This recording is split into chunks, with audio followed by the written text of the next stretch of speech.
నమస్తే, welcome to Viji's cooking house. ఈరోజు దేవి నవరాత్రుల్లో 3వ రోజు అండి. ఈ 3వ రోజు మేము అమ్మవారికి ఆవ పొడితో నిమ్మకాయ చిత్రాన్నం చేసి నైవేద్యం పెట్టాము. అది చాలా ఈజీగా ఎంతో సింపుల్గా తయారవుతుంది. చూడండి ఎంత బాగుందో. ఇది చిత్రాన్నం అంటున్నాం కాబట్టి చాలా ఈజీగా తయారవుతుంది. మనం దీన్ని తయారు చేసుకునే విధానాన్ని చూద్దాము. నేను ముందుగా అన్నాన్ని ఉడికించి పెట్టుకున్నామండి. ఇది 2 కప్పుల అన్నము. ఇది మనం ముందుగా ఉడికించి పెట్టుకోవాలి. దీంట్లోనే నేను 1 స్పూన్ ఆయిల్ కలుపుతున్నాను. ఎందుకంటే అన్నం విడివిడిగా రావడం కోసం నేను కొంచెం ఆయిల్ 1 స్పూన్ ఆయిల్ కలుపుకోవాలి. అలాగే కొంచెం ఇట్లా విడివిడిగా కలుపుకోవాలి. దీంట్లోనే నేను ఆవ పొడితో చిత్రాన్నం అన్నాను కాబట్టి మనం ముందుగా ఆవ పొడిని వేసుకోవాలి. దీన్ని ముందుగా నేను ఆవాలను గ్రైండ్ చేసి పెట్టుకున్నానండి. కొద్దిగా ఉప్పు వేసి గ్రైండ్ చేసుకున్న ఆవ పొడి, దీన్ని ఒక 2 స్పూన్లు వేసాను. అయితే మనం అన్నం క్వాంటిటీని బట్టి మనం ఈ పొడిని వేసుకోవచ్చు. దాంట్లోనే తగినంత ఉప్పు వేసుకొని అన్నానికి బాగా కలపాలండి. ఇది అన్నం మొత్తం కలిసేలాగా మనం కలుపుకోవాలి.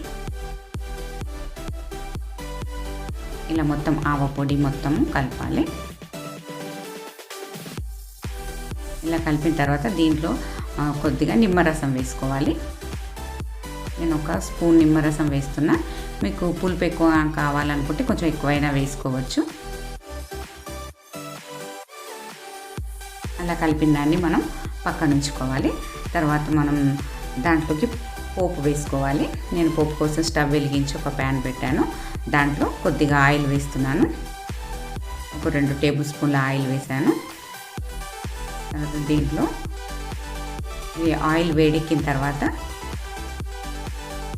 1 స్పూన్ ఆవాలు, తర్వాత దాంట్లోనే కొద్దిగా జీలకర్ర, తర్వాత శనగపప్పు, 1 స్పూన్ శనగపప్పు, తర్వాత పల్లీలు ఇలా వేసుకొని వేగనివ్వాలి పోపుని. ఇది పోపు వేసేటప్పుడు మనం ఎప్పుడు స్టవ్ సిమ్లోనే పెట్టుకోవాలండి. సిమ్లో పెట్టుకుంటే పోపు మంచి టేస్ట్ వస్తుంది. ఇలా కొద్దిగా వేగనిచ్చిన తర్వాత మనం ఎండుమిర్చి వేసుకోవాలి. ఎండుమిర్చి ముక్కలు కొంచెం మంచి వేసుకోవాలి. దీంట్లో మీకు ఇష్టమైతే మీరు పచ్చిమిర్చి జీలకలు కూడా వేసుకోవచ్చు. బాగుంటుంది, అట్లా కూడా బాగుంటుంది. దీన్ని కొంచెం పోపు బాగా వేగనివ్వాలి. తర్వాత దాంట్లో కొద్దిగా కరివేపాకు వేసుకోవాలి.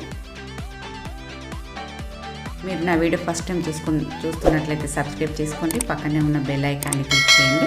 నేను పెట్టే ప్రతి వీడియో మీకు నోటిఫికేషన్గా వస్తుంది. మనం దీంట్లోనే కొద్దిగా పసుపు వేసుకోవాలి. వేసుకున్న తర్వాత ఈ పోపు రెడీ అయిందండి. దీన్ని మనం స్టవ్ ఆఫ్ చేసి దీన్ని మనము ఈ కలిపి పెట్టుకున్న అన్నంలోకి మనం ఈ పోపును వేసుకోవాలి. వేసుకొని మొత్తం ఈ పోపు మొత్తం అన్నానికి కలిసేలాగా కలుపుకోవాలి. అంతేనండి, ఎంతో ఈజీగా ఎంతో సింపుల్గా మనకి చిత్రాన్నం రెడీ అవుతుంది. దీన్ని మనం అమ్మవారికి నివేదించవచ్చు. ఇలాగే మొత్తానికి కలిపేసుకోవాలి.